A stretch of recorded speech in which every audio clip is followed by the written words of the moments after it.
Okay, the subject today that I'd like to talk about is why should this matter to me?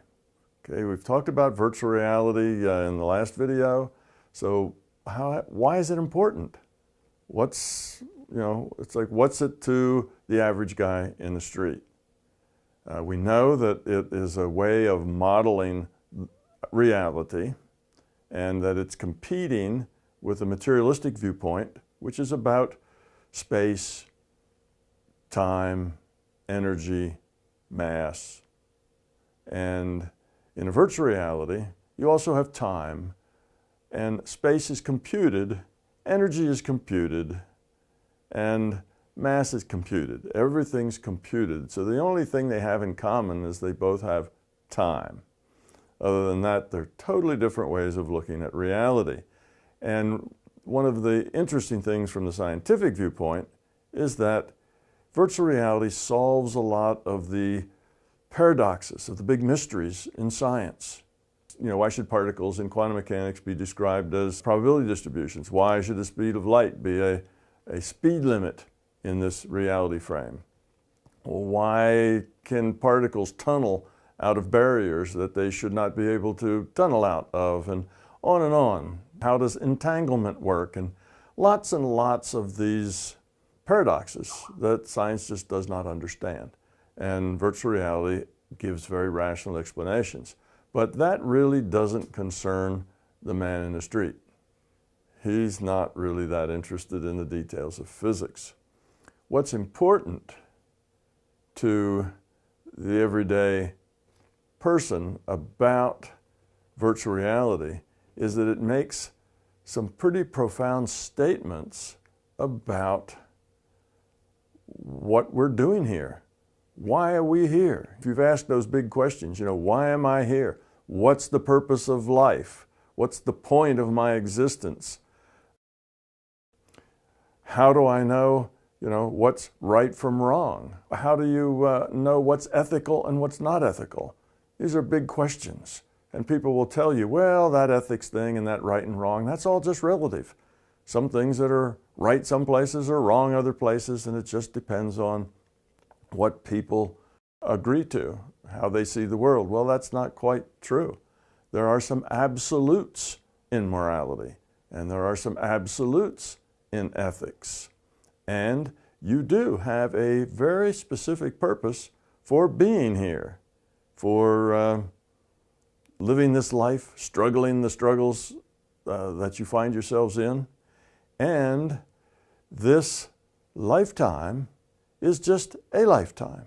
You are consciousness, and consciousness is immortal. Well, now that's a big one, right? You are immortal because you are consciousness, and consciousness is immortal. Consciousness doesn't die. The avatar dies. You see, in a virtual reality, your body is a computed avatar. And that computation has to occur someplace else, or in someplace other than here, someplace not physical, because here is physical. We interpret the reality that we're in as physical, and the realities that we're not in as non-physical. So for instance, when we're in a dream, this reality we call physical, the physical universe, doesn't exist. It appears non-physical to us from the dream state. It just doesn't exist in our dream state. And when we're here, this reality seems physical, and our dream reality seems to be non-physical. So physical or non-physical is just a point of view of the observer. So if you are in this physical reality and your body, I should say, is just an avatar that's being computed, then that computer that's computing it and that consciousness that's playing that avatar both have to be non-physical. And they also have to be fundamental. You see, if this is a virtual reality, not only is the computer and your consciousness non-physical to you, which means this idea about your brain creates consciousness is wrong, which means you as a consciousness are immortal, but it also means that you have a purpose. You have a point. There's some reason for you being here. Virtual realities don't just exist for the fun of it. They don't create themselves with no purpose in mind. It's a rather large to-do to compute this physical universe, and it wouldn't be done, and the resources wouldn't be used if it weren't important. And what is your job here? What is it that brings you to this virtual reality as a consciousness to play this physical body that is your avatar? Well, you are supposed to grow up here. You are supposed to improve the quality of your consciousness. You are supposed to evolve your consciousness. You see, the computer and the player are both consciousness. Consciousness is an information system. Part of that information system serves as a computer. Part of that information system serves as your player. Your player is playing because he needs to have experience and make choices. And by the quality of those choices, he either evolves or de-evolves the quality of his consciousness.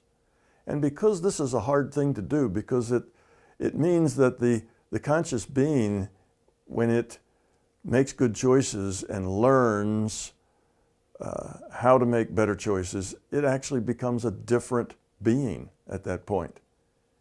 It changes itself, who it is, what it is.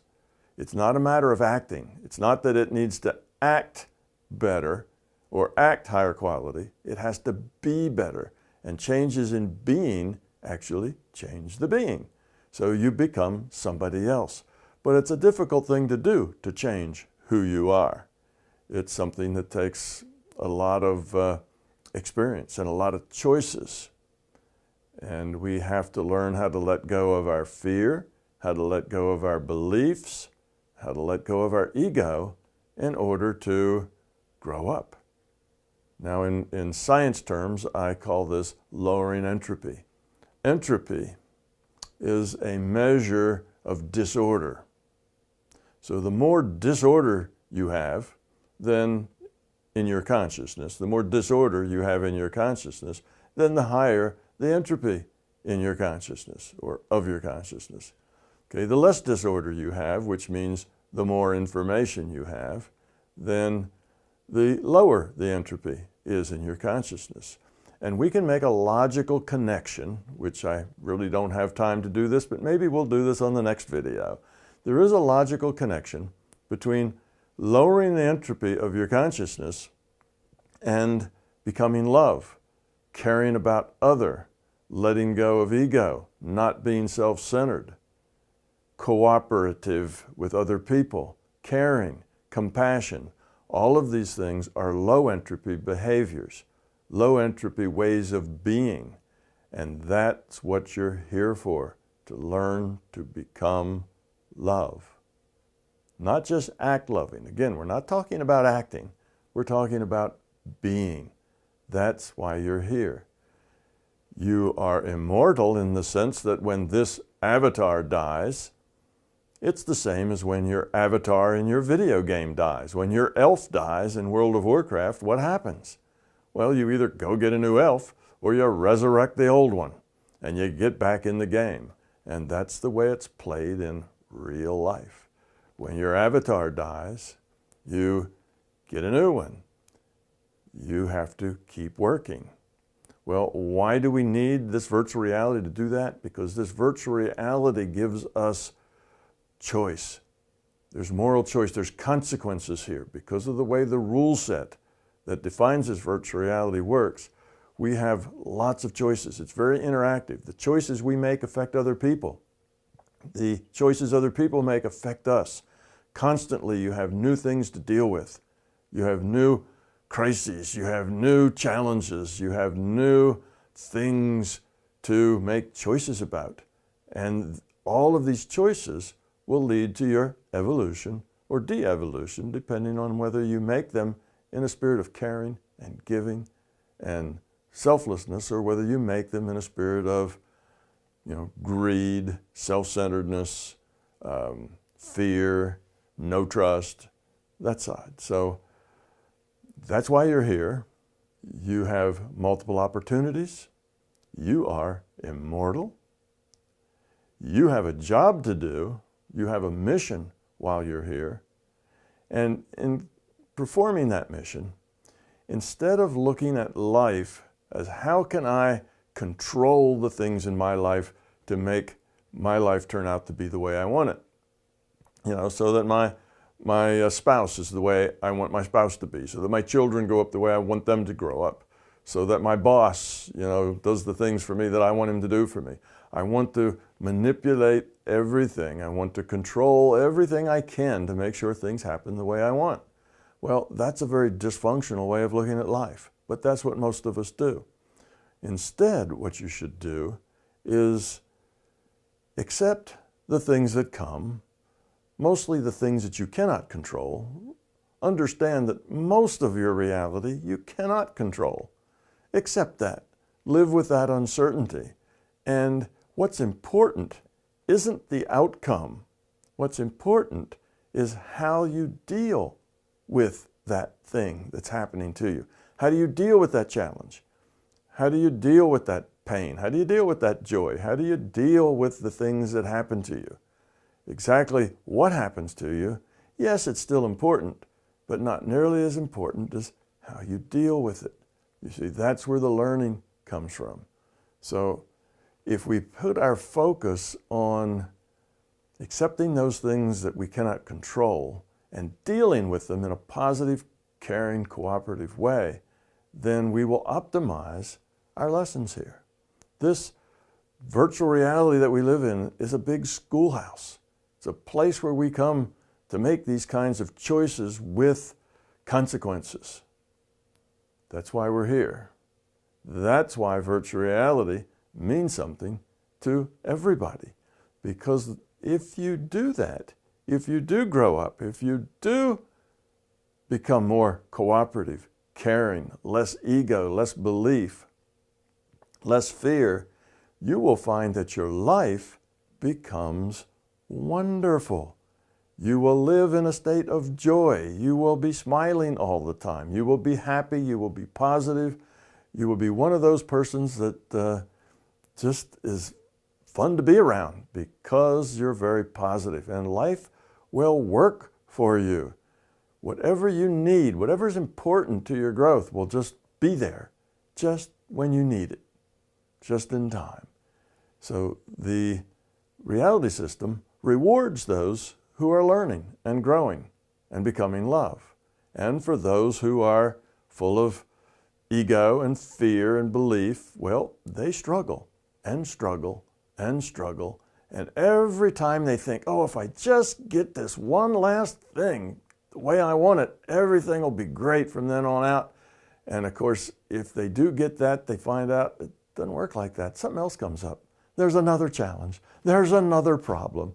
There's always another challenge and another problem that is difficult and just frustrates you because it's just not the way it's supposed to be. Of course, you know the way it's supposed to be because you have this big ego that knows everything or almost everything. So, why should it matter? Well, ask yourself, am I happy? Am I having fun? Is this life a blast? Is joy what I feel most of the time? And if the answer is yes, well, you're on your way. You're doing a good job. Keep up the good work. But if that's not how you feel, if you feel like you're in a perpetual struggle, you can't ever seem to get where you want, nobody seems to do the things that you know they should do that would be better for everyone, well, if you're in this soap opera life, just trying to get from moment to moment, dealing with the pain as you have to, then this message is important for you because you could turn your life around and find happiness. You'd find that all your relationships get better with your significant other, with your kids, with your parents, with your boss. All the relationships get better. Everything gets better. So that's why it's important to the guy in the street or the gal in the street, because this will change your life. If you understand the consequences of this being a virtual reality, if you understand that you are consciousness, you're not a body. If you understand that this non-physical world where the computer and consciousness is the fundamental reality, and this computed reality is really a manufactured reality, then a lot of things follow as logical consequences to that. And in the end, whether you're a happy person, a happy camper, whether you're enjoying your life, or whether you're miserable and you're struggling and just can't seem to get it to work for you, well, those are the differences between people who are evolving positively and those that aren't evolving at all or are evolving negatively. So that's why it's important to the man in the street. It means everything. It's important. And the more you understand how this works, the easier it will be for you to change who you are and become that happy person. Now, I've made a lot of assumptions here, things that sound like assumptions, putting things together, like low entropy has to do with becoming love. But all of these are actually logically derived. This is all part of the science of MBT, my big toe. These are all part of the science of MBT. And there's logic behind all of these statements. I just don't have the time to derive them all logically in this 10 or 15 minute video. So you can find it in the books. The books are on sale wherever books are on sale, and if you don't want to buy them, they're free on Google Books. I have hundreds and hundreds of videos on YouTube, and if you'd like to find out more about the facts or how to derive these ideas, then go to YouTube and watch those videos.